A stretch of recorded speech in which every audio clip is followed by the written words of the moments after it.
Imagine করো তুমি স্কটল্যান্ডের কোনো একটা পাহাড়ি এলাকায় ঘুরতে গিয়েছো। চারদিকে শুধু পাহাড় আর পাহাড় এবং সবুজ সবুজ মাঠ। হঠাৎ দূর থেকে কোনো একটা মেয়ের গানের আওয়াজ তুমি শুনতে পারতেছো। মেয়েটি ফসল কাটতেছে আর গান গাইতেছে। এই যে একটা ফিলিংস, এই ফিলিংস উইলিয়াম ওরসওয়ার্থ তার বিখ্যাত কবিতা দ্য সলিটারি রিপারে ক্যাপচার করেছেন। আজকে আমরা পড়ব দ্য সলিটারি রিপার। সো কথা না বলে চলো মেইন ক্লাসে যাওয়া যাক। প্রথমে আমাদেরকে উইলিয়াম ওরসওয়ার্থকে নিয়ে জানতে হবে। About the poet. William Wordsworth was an English poet. William Wordsworth ছিলেন একজন ইংরেজি কবি। He was born 1770 and died in 1850। তিনি 1770 সনে জন্মগ্রহণ করেন এবং 1850 সনে মৃত্যুবরণ করেন। He is one of the most famous poets of the romantic age. তিনি রোমান্টিক এজের বিখ্যাত একজন কবি ছিলেন। রোমান্টিক এজ কি? এই যে সাহিত্যের সময়কাল, সাহিত্যে যে সময়কাল রয়েছে তাকে বিভিন্ন এজের মাধ্যমে ভাগ করা হয়। যেরকম আমরা যেই ধরনের সাহিত্য পছন্দ করি বা আমাদের সময় যেই লেখকগুলো রয়েছে তারা যেই ধরনের সাহিত্যিক কাজ কারবার করেন, যে ধরনের লেখালেখি করেন, আগের মানুষ কিন্তু সেই ধরনের লেখালেখি করতো না। এবং কি আমাদের পরের জেনারেশন যে আসবে তারাও কিন্তু আমাদের মতো লেখার ধরনটা রাখবে না, লেখার ধরনটা চেঞ্জ হবে। সো এই যে সাহিত্যের একটা চেঞ্জ, এই চেঞ্জকে বিভিন্ন এজের মাধ্যমে ভাগ করা হয়। সো রোমান্টিক এজ তার মধ্যে একটা। He loved nature and wrote many poems about mountains, rivers, fields and simple poet. তিনি প্রকৃতিকে ভালোবাসতেন এবং প্রকৃতি নিয়ে তিনি অনেক কবিতা লিখেছেন, যেরকম পাহাড়, নদী, মাঠ এবং সাধারণ যে জনগণ রয়েছে, সাধারণ যে মানুষজন রয়েছে তাদেরকে নিয়ে উইলিয়াম ওরসওয়ার্থ অনেক কবিতা লিখেছেন। হি believed nature can hill the human heart and mind. তিনি বিশ্বাস করতেন যে মানুষের যে হৃদয় রয়েছে, মানুষের যে মাইন্ড রয়েছে, এটাকে নেচার হিল করতে পারত। He wrote many poems with his friends Shyamal Taylor Coleridge. তিনি তার বন্ধুর সাথে অনেক কবিতা লিখেছেন, অর্থাৎ তার যে বন্ধু শ্যামল টেইলর কলরিজ, সংক্ষেপে বলে এসটি কলরিজ, এর সাথে তিনি অনেক কবিতা লিখেছেন। অর্থাৎ এই উইলিয়াম ওরসওয়ার্থ এবং এসটি কলরিজ দুইজন মিলে অনেক কবিতা একই সাথে লিখেছেন, অর্থাৎ একটা কবিতা দুইজন ভাগ করে লিখেছেন। দেয়ার বুক লিরিক্যাল ব্যালেডস চেঞ্জ ইংলিশ পোয়েট্রি। তারা দুইজন মিলে বিখ্যাত একটা বই লিখেছিলেন যাকে বলা হয় লিরিক্যাল ব্যালেড। খুবই বিখ্যাত একটা বই, যে বইটা ইংলিশ যে পোয়েট্রি রয়েছে তার ধরনটাকেই চেঞ্জ করে দিয়েছিল তৎকালীন সময়। He became poet laureate of England in 1843। তিনি ইংল্যান্ডের জাতীয় কবি হয়েছিলেন 1843 সালে। এতক্ষণ আমরা জানলাম উইলিয়াম ওরস সম্পর্কে। এখন আমাদের এই কবিতার ইন্ট্রোডাকশন সম্পর্কে জানতে হবে, যদিও আমরা শুরুতে অনুধাবন করতে পেরেছি যে আজকের কবিতা মূলত কী বিষয়। তারপর আমরা ইন্ট্রোডাকশনটা একটু পড়ি। The solitary reaper is a famous poem written by William Wordsworth. Solitary reaper একটা বিখ্যাত কবিতা যা উইলিয়াম ওরসওয়ার্থ লিখেছেন। সলিটারি রিপার কি?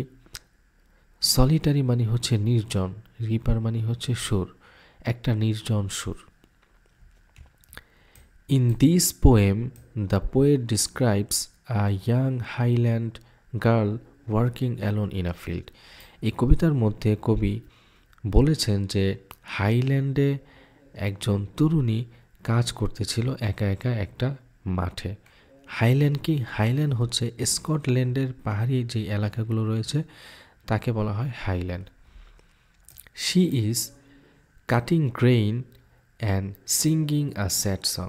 তিনি ফসল কাটতেছিলেন এবং একটা স্যাড সং গাইতেছিলেন। Her voice is so sweet that it fills the whole valley. তার কণ্ঠটা খুবই মিষ্টি ছিল যা পুরো উপত্যকা জুড়ে বিরাজ করছিল। The poet does not understand her language. কবি কিন্তু তার ভাষা বুঝতেছিল না, but the music touches his heart. কিন্তু এই যে তরুণী, তার যে মিউজিক এটা কবির মন উজাড় করে ফেলেছিল। Even after he leaves the place the song stays in his mind for a long time. এবং কি এই কবি যখন ওই অবস্থা ত্যাগ করেছেন, অর্থাৎ ওই জায়গাটা ত্যাগ করেছেন, তারপরেও দীর্ঘদিন যাবৎ কবি এই যেই সং, এই সঙের কথা তিনি মনে রেখেছিলেন, তার হৃদয়ে এই সংটা বাজতেছিল। This poem shows the power of nature, simple life and the beauty of music. এই কবিতা দেখায় পাওয়ার অফ নেচার, প্রকৃতির শক্তি, সাধারণ জীবন and the beauty of music, এবং সুরের সৌন্দর্য। তাহলে ইন্ট্রোডাকশন পড়ে আমরা যেটা বুঝতে পারলাম যে কবি হচ্ছে স্কটল্যান্ডের কোনো একটা পাহাড়ি এলাকায় একটা মেয়ের সুর শুনেছিলেন। এখানে কবি 1803 সালে তার বোনকে নিয়ে, কবির বোন ছিল ডরথি ওরসট, এই ডরথি ওরসটকে নিয়ে স্কটল্যান্ডে ঘুরতে গিয়েছিলেন। তখন স্কটল্যান্ডের একটা পাহাড়ি এলাকায় কবি কিছুকাল অবস্থান করেছিলেন, সেখানেই এই মেয়ের সুর তিনি শুনতে পাচ্ছিলেন। আর এখানে একটা লাইন তোমরা পড়েছিলা, her voice is so sweet that it fills the whole valley. তার যে ভয়েস, এটা কিন্তু খুবই মিষ্টি ছিল, যা পুরো উপত্যকা জুড়ে বিরাজ করছিল। কিন্তু the poet does not understand her language, কিন্তু কবি কিন্তু তার ভাষা বুঝতেছিল না। কেন বুঝতেছিল না? কারণ স্কটল্যান্ডের এই যেই বালিকা যেই গান গাইতেছিল, সেটার ভাষা ছিল গেলিক নামের এক ভাষা, অর্থাৎ স্কটল্যান্ডের স্থানীয় একটা ভাষা। কিন্তু কবি তো ছিলেন ইংরেজ কবি, তাই তিনি তার ভাষা বুঝতে পারতেছিলেন না, কিন্তু তার সুর কবির মন জয় করে নিয়েছিল। এখন আমাদেরকে এই কবিতার স্ট্রাকচার জানতে হবে। দেখো, structure of the poem. The poem has 4 stanzas. এই কবিতার 4টা স্ট্যাঞ্জা রয়েছে, 4টা ভাগ রয়েছে। Each stanza has 8 lines. প্রত্যেকটা স্ট্যাঞ্জার 8টা লাইন রয়েছে। So the poem has a total of 32 lines. So এই পুরো কবিতার মোট কয়টা লাইন? তাহলে 32টা line. The rhyme scheme of each stanza is a b a B C C D d. প্রত্যেকটা স্ট্যাঞ্জার রাইম স্কিম হচ্ছে A B C C D D. The poem is written in lyrical form, a poem that expresses strong feelings. এই কবিতাটি lyrical ফর্মে লেখা হয়েছে, অর্থাৎ lyrical form মানে কি আমরা আগেও পড়েছিলাম। লিরিক্যাল ফর্ম মানে হচ্ছে এমন কবিতা যা স্ট্রং ফিলিংস এগুলো প্রকাশ করে। তাহলে আমরা কি বুঝতে পারলাম? এই কবিতার মোট হচ্ছে 4টা স্ট্যাঞ্জা রয়েছে, 4টা ভাগ রয়েছে, প্রত্যেকটা ভাগে 8টা করে লাইন। তাহলে এই পুরো কবিতা মোট হচ্ছে 32টা লাইনে লেখা। এখন আমরা এই 32টা লাইনের প্রত্যেকটা লাইন ভেঙ্গে ভেঙ্গে অর্থ ব্যাখ্যা সহ জানব। সো মেন কবিতায় যাওয়া যাক।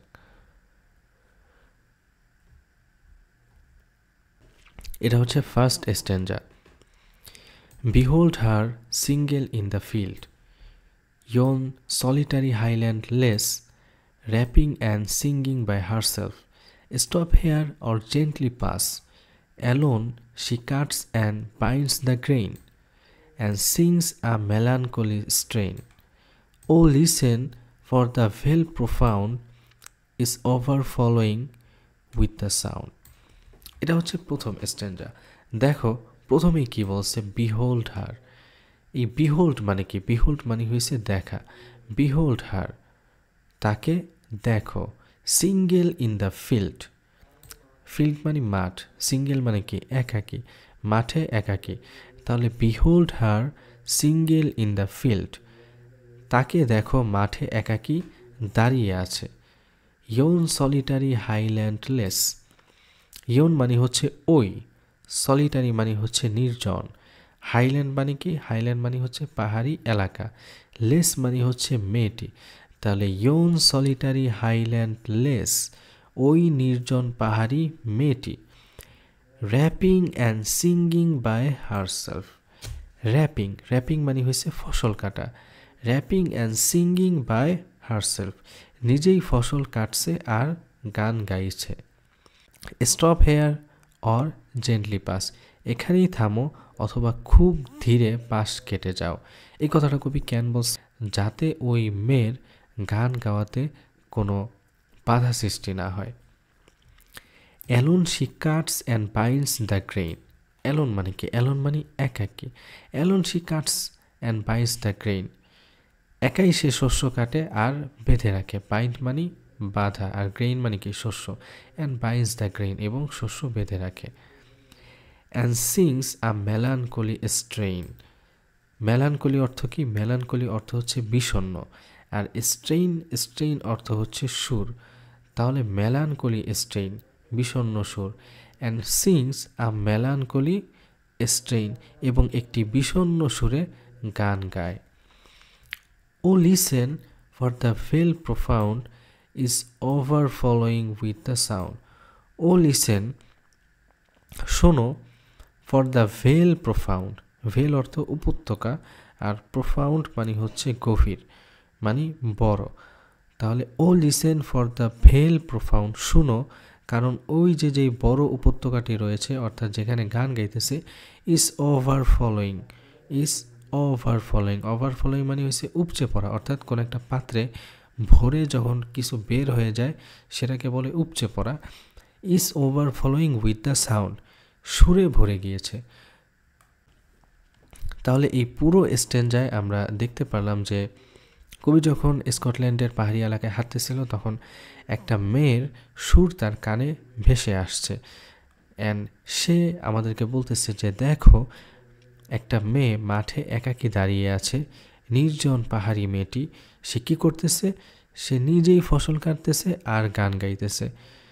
তুমি যদি এখান দিয়ে যাও তাহলে তার গান শোনার জন্য এখানে থেমে যাও, অথবা জেন্টলি পাস, অথবা খুব সাবধানতাবশত পাশ কাটে যাও। তারপরে আবার বলছে যে সে একাকী ফসল কাটতেছে এবং তার ফসলগুলো বাধাই করতেছে, এবং সে একটা দুঃখের সুরে তার গান গাইতেছে।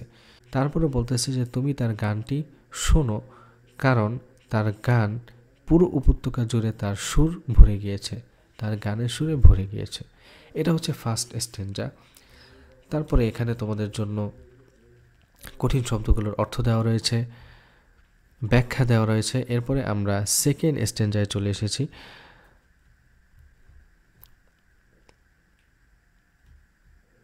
আচ্ছা, এটা হচ্ছে সেকেন্ড স্ট্যাঞ্জা। দেখো, no nightingale did ever chant more welcome notes to weary bands of travelers in some shady hunt.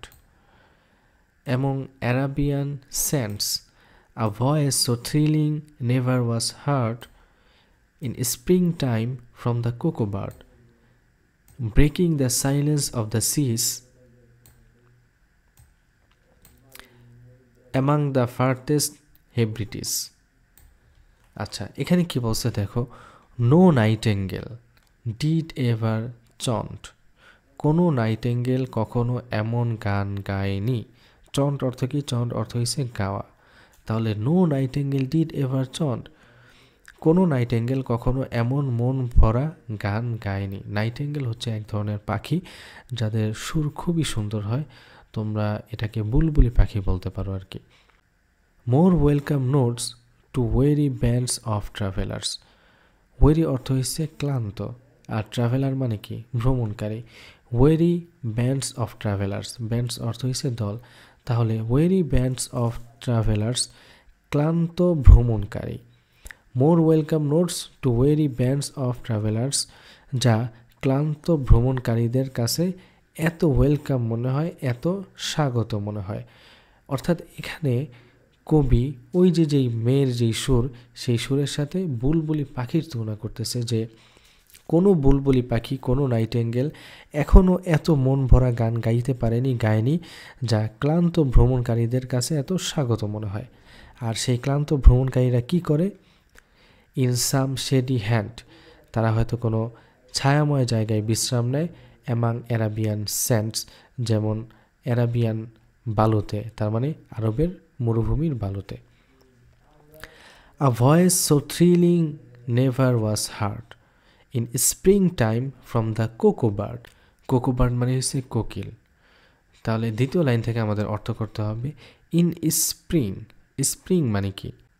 Spring মানে হয়েছে বসন্ত। ইন স্প্রিং টাইম, বসন্তে, ফ্রম দ্য কোকো বার্ড, কোনো কোকিলের কাছ থেকে, a voice so thrilling never was heard, thrilling মানে হয়েছে হৃদয়ে ছোঁয়া, অর্থাৎ উত্তেজনাপূর্ণ। A voice so thrilling never was heard, এত উত্তেজনাপূর্ণ হৃদয়ে ছোঁয়া কোনো সুর কখনোই শোনা যায়নি in spring time from the cuckoo bird, কোকিলের কাছ থেকে বসন্তে। অর্থাৎ এখানে বলতেছে যে কোনো কোকিলের কাছ থেকেও বসন্তে এত উত্তেজনাপূর্ণ সুর শোনা যায় না। Breaking the silence of the seas, যা ভেঙে দেয় সমুদ্রের নীরবতা, অ্যামাং দ্য ফার্থেস্ট হেব্রিডিস, ফার্থেস্ট মানে হচ্ছে দূরবর্তী, হেব্রিডিস মানে হয়েছে এই যে স্কটল্যান্ডের একটা দ্বীপপুঞ্জর কথা বলতেছে, যে দূরবর্তী হেব্রিডিস দ্বীপপুঞ্জর মাঝে যেই সমুদ্র রয়েছে সেই সমুদ্রের নীরবতাকেও ভেঙে দেয়, এরকম সুর আর কখনো শোনা যায়নি। তাহলে এই পুরো স্ট্যাঞ্জায় কবি দুইটা জিনিসের সাথে, দুইটা পাখির সাথে ওই মেয়ের সুরের তুলনা করেছেন। প্রথমত নাইটিঙ্গেল পাখি, তার মানে হচ্ছে বাবুই পাখি, তারপরে হচ্ছে কোকো বার্ড, তার মানে কোকিল পাখি। এর পরের স্ট্যাঞ্জায় আমরা যদি চলে যাই তাহলে দেখো third স্ট্যাঞ্জা। Will no one tell me what she sings? Perhaps the plaintive numbers flow for old unhappy far-off things and battles long ago. Or is it some more humble lay, familiar matter of today? Some natural sorrow, loss or pain that has been and may be again. এটা হচ্ছে third স্ট্যাঞ্জা। প্রথম লাইনটা দেখো, will no one tell me what she sings, কেউ কি আমাকে বলবে না যে সে কি গাইতেছে। কবি তো তার ভাষা বুঝতেছে না, এখন কবি বলতেছে যে কেউ কি আমাকে বলবে না যে সে কি গাইতেছে। Perhaps the plaintive numbers flow, perhaps মানে হয়েছে সম্ভবত, প্লেন্টিভ মানে হয়েছে দুঃখময়, প্লেন্টিভ মানে কি দুঃখময়, আর নাম্বারস, এখানে নাম্বারস অর্থ হয়েছে সুর বা গানের line.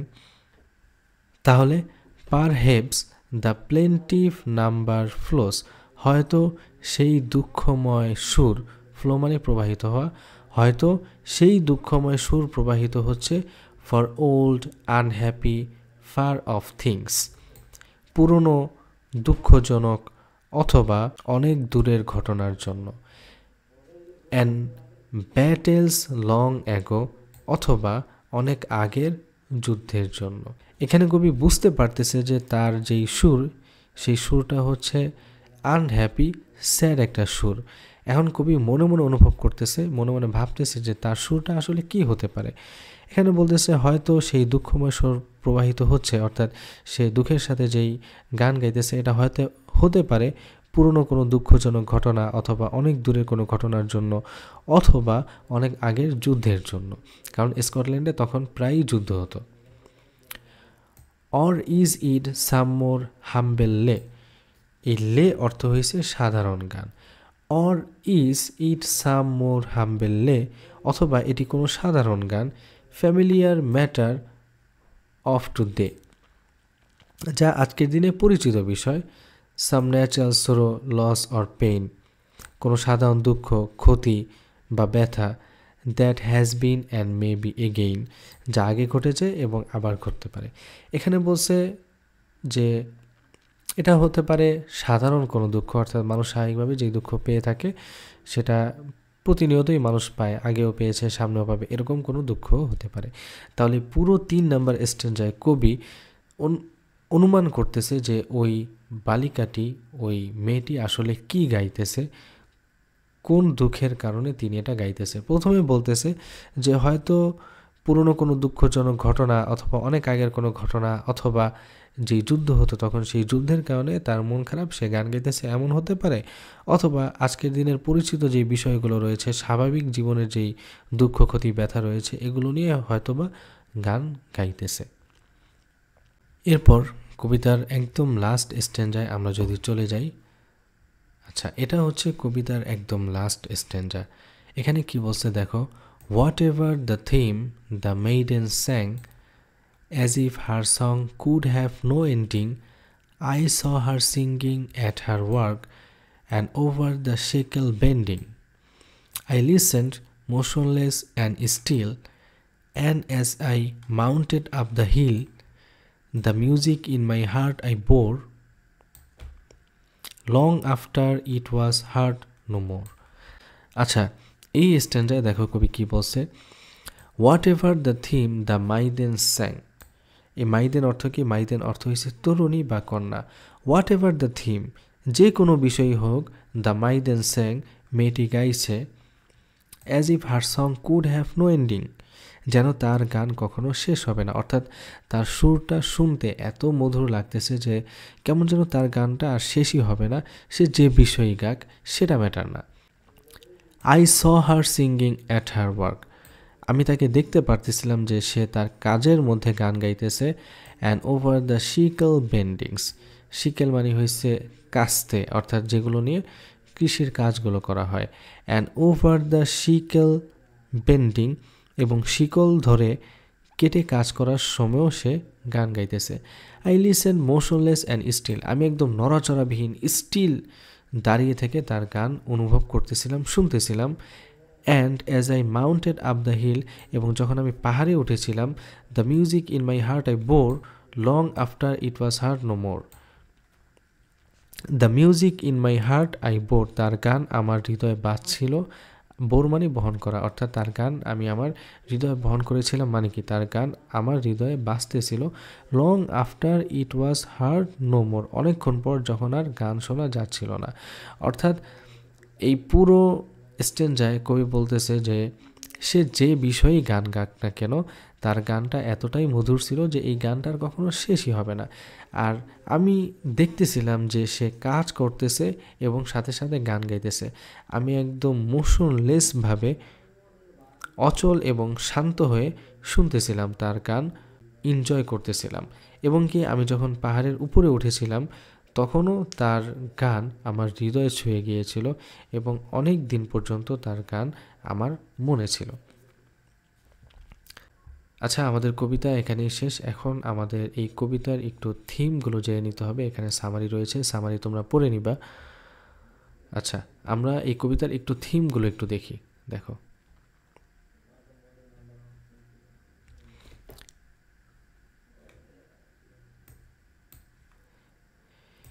Beauty of simple life, সাধারণ জীবনের সৌন্দর্য। The poem shows how simple things like a girl singing while working can be very beautiful. The poem shows, এই কবিতার মধ্যে দেখানো হয় যে কিভাবে সাধারণ একটা বিষয়, যেমন একটা মেয়ের গান গাওয়া কাজের সময়, ক্যান বি ভেরি বিউটিফুল, খুব সুন্দর হতে পারে। অর্থাৎ বিউটি অফ সিম্পল লাইফ, সাধারণ জীবনের যে একটা সৌন্দর্য, এই জিনিসটা কবিতার মাধ্যমে তুলে ধরেছেন কবি। পাওয়ার অফ নেচার, প্রকৃতির শক্তি। The valley, field and surroundings make the girl song feel magical, nature adds the beauty. এই যে উপত্যকা, মাঠ এবং আশেপাশে যেই পরিবেশ, এই পরিবেশটা এই মেয়ের যেই গান, সেই গানকে জাদুকরী গানের মতো বানিয়ে দিয়েছে। Nature ads to the beauty, প্রকৃতি কেমন যেন তার সৌন্দর্য এই গানের মধ্যে দিয়ে দিয়েছে। কারণ কি? কারণ দেখো, একদম নিস্তব্ধ একটা জায়গায়, পাহাড়ি একটা এলাকায়, পরিবেশটা খুবই সুন্দর, সেই জায়গায় গান গাইতেছে, তার মানে প্রকৃতিও তার গানের সাথে একাকার হয়ে গিয়েছে।